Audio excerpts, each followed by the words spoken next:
नमस्कार दोस्तों, आप सभी का हमारे इस चैनल धार्मिक संस्कार में स्वागत है। कर्ण का जन्म कैसे हुआ? धृतराष्ट्र, पांडु और विदुर के लालन पालन का भार भीष्म के ऊपर था। तीनों पुत्र बड़े होने पर विद्याध्ययन के लिए भेजे गए। धृतराष्ट्र बल विद्या में, पांडु धनुर्विद्या में तथा विदुर धर्म और नीति में निपुण हुए। युवा होने पर धृतराष्ट्र अंधे होने के कारण राज्य के उत्तराधिकारी न बन सके। विदुर दासी पुत्र थे, इसलिए पांडु को ही हस्तिनापुर का राजा घोषित किया गया। भीष्म ने धृतराष्ट्र का विवाह गांधार की राजकुमारी गांधारी से कर दिया। गांधारी को जब ज्ञात हुआ कि उसका पति अंधा है तो उसने स्वयं अपनी आंखों पर पट्टी बांध ली। उन्हीं दिनों यदुवंशी राजा शूरसेन की पोषित कन्या कुंती जब सयानी हुई तो पिता ने उसे घर आए महात्माओं के सेवा में लगा दिया।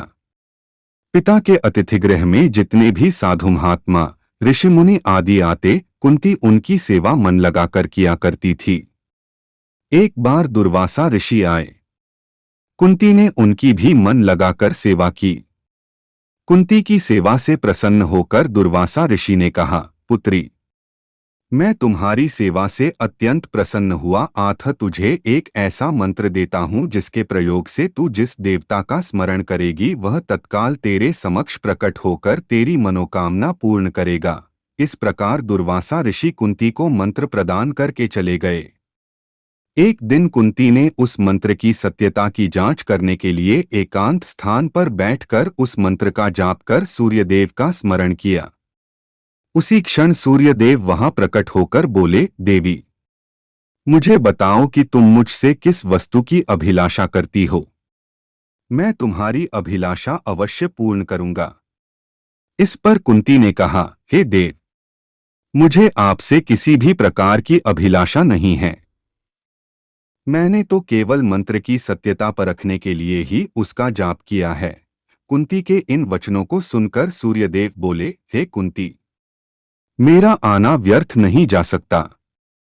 मैं तुम्हें एक अत्यंत पराक्रमी तथा दानशील पुत्र प्रदान करता हूं। इतना कहकर सूर्यदेव अंतर्ध्यान हो गए। कुंती ने लज्जावश यह बात किसी से नहीं कह सकी। समय आने पर उसके गर्भ से कवचकुंडल धारण किए एक पुत्र उत्पन्न हुआ। कुंती ने उसे एक मंजूषा में रखकर रात्रि बेला में गंगा में बहा दिया। वह बालक बहता हुआ उस स्थान पर पहुंचा जहां पर धृतराष्ट्र का सारथी अधिरथ अपने अश्व को गंगा नदी में जल पिला रहा था। उसकी दृष्टि कवचकुंडलधारी शिशु पर पड़ी। अधिरथ निःसंतान था, इसलिए उसने बालक को अपने छाती से लगा लिया और घर ले जाकर उसे अपने पुत्र के जैसा पालने लगा। उस बालक के कान अति सुंदर थे, इसलिए उसका नाम कर्ण रखा गया। कर्ण गंगाजी में बहता हुआ जा रहा था कि महाराज धृतराष्ट्र के सारथी अधिरथ और उनकी पत्नी राधा ने उसे देखा और उसे गोद ले लिया और उसका लालन पालन करने लगे। हम आशा करते हैं कि आपको यह जानकारी अच्छी लगी होगी।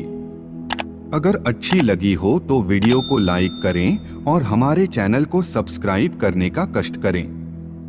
अगर आपने हमारा चैनल पहले से ही सब्सक्राइब कर रखा है तो इसके लिए हम दिल की अनंत गहराइयों से आपका कोटि कोटि धन्यवाद करते हैं।